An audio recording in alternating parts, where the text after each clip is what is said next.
He is 17-7 on the year. He's a 4-time state champion out of Oregon. Something of note with Isaiah Martinez is that he had a 61 consecutive win streak to start off his career, and just recently that was snapped by Jason Nolf of Penn State. Just another freshman who, a great part of a great recruiting class at Penn State. They're really tough right now. By most people, they're considering them to be the favorite to win the NCAA title. Martinez goes for a shot. Tyler Berger able to keep him away.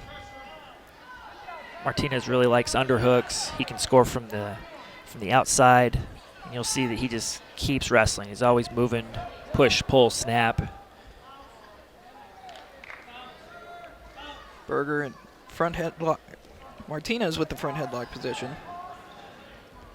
Has the underhook. Trying to snap him down. Stalemate called. Excellent defense by Berger. Kept his hips under him, headstrong, controlled the wrists. Berger trying to find some way to get his offense in. Good snap down by Martinez. Switches into a long single leg, able to get it. Switches up, gets a double leg.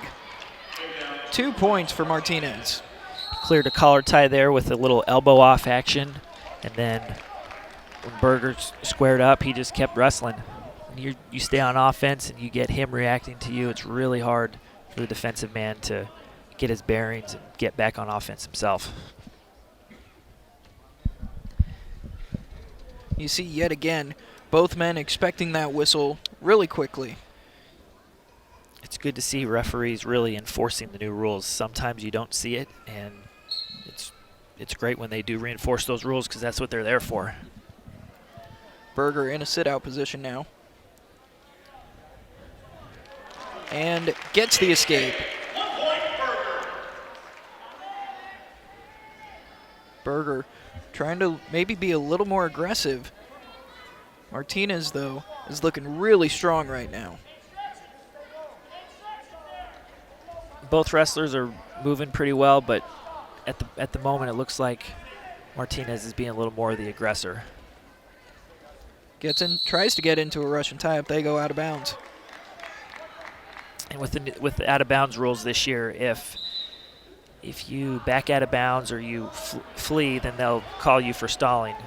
Martinez in deep and gets the takedown once again. But if you go out of bounds and the referee deems it continuation of action, they don't call stalling. As you can see, Tyler Berger just called for a stalling call there. Referee saw him as fleeing the mat there. There's a lot of coaches and a lot of wrestling fans who'd like to see the push-out rule like they do in freestyle. A lot of people also think that it would turn into a sumo match, not as much attacking on the legs if you can hold position and crowd your opponent and push him to the out-of-bounds line. And with the push-out rule, it would be 1 point, correct? Yes, that is correct. Martinez looking for something.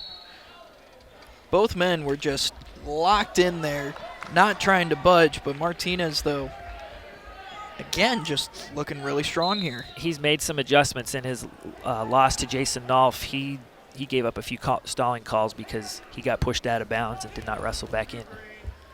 Another takedown for Martinez.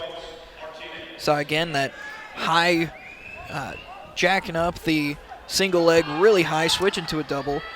Looking to take him straight to his back. Not enough time for that. End of the first period. Martinez leads this one 6-2.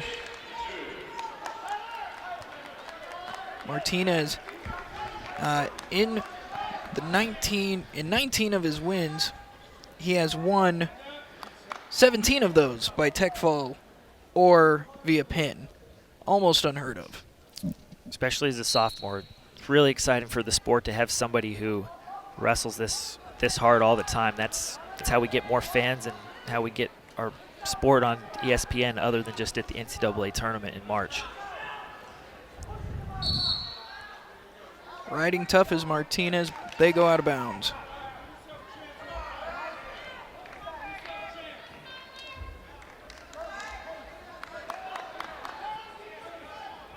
What kind of advice would you give to, a Tyler Berger or other wrestlers who are going to have to face Isaiah Martinez, because his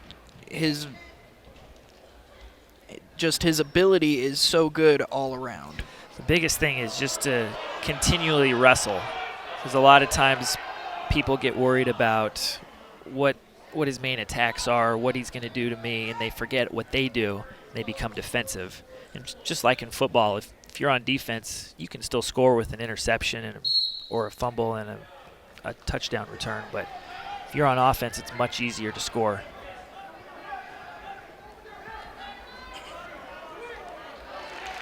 Berger gets away. 1-point escape.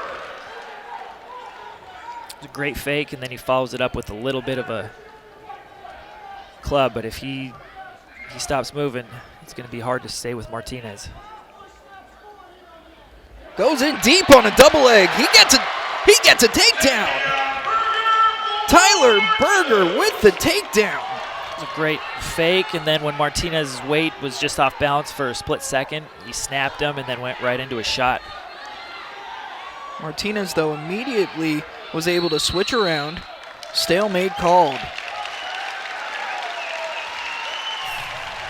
Berger only trailed by 1 right now. Watch here. Clears the hands, goes in deep on a double leg, and Martinez, though, just very quick. That's what makes him what he is right there. Doesn't stop wrestling. He doesn't take a second to feel bad that he got taken down. Gets right back at it.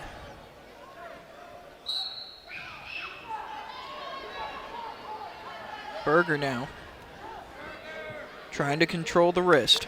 You can see Berger's left leg. He's got his knee on the outside and his foot on the inside. That kind of locks the bottom man's leg in there and really puts pressure down. Now the referee won't let him do that for too long. Arm got up a little bit high on the back. Potentially dangerous there. The crowd not happy about that call, but definitely the safe call for the referee. That's a really, really tough turn right there. That pinning, it's hard to pin somebody with that combination, but you can tilt a lot of people. Former 2-time NCAA runner-up Craig Brester, he turned everybody except for Jake Varner, who ended up being an Olympic champion, couple-time national champion. Martinez gets the escape. Martinez now seems to be on his horse a little bit, while he's back on his feet. His bottom is the position that he's, if you had to say, worse at out of the other 3, because he turns a lot of people, he takes everybody down. Martinez now gets 2 points. He's looking for a cradle. He's got it locked. Not enough time for that. We will go into the third period with Martinez leading 9-5. Berger doing a great job of continuing to wrestle right there. You see Mark Manning there, 16th season as the Nebraska head coach, the winningest coach in Nebraska's history. 2009, he was obviously the head coach when they won the Big 12 championship. Pretty special time. It was held in Lincoln, back in the Coliseum where the volleyball team used to play. The place was absolutely packed.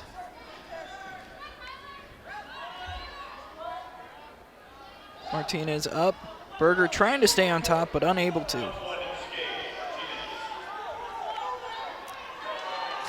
I think Berger's struggling a little bit in the ties just because of Martinez's strength. Right here, he needs to clear the tie and then touch and go. He's working for him. Great shot there. Almost got it. You saw Berger there smile a little bit, almost to say, I almost got you. Martinez is not looking happy with himself with this performance. Look here, almost gets that.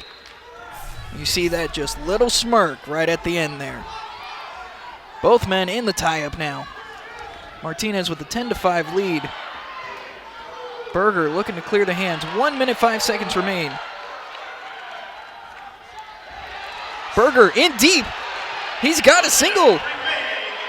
No points given yet. Berger really felt the pressure perfectly there. When Martinez pulled him, he shot, and it almost guided him and gave him more pressure to get into that leg attack. Stalemate called. Both men back to the center. Both men looking tired, but you do see that Tyler Berger did get to the center first.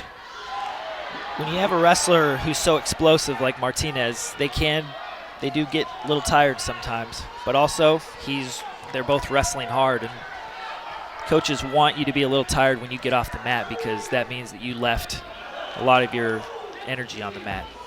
Martinez, quick takedown there.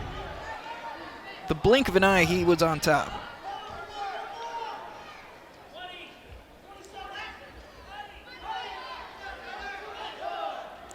You see Berger clears out, uses that hand to try and get a drag.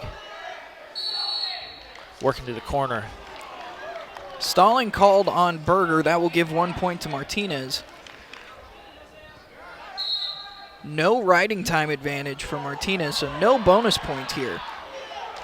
Berger's going to keep wrestling. Doesn't want to give up that major.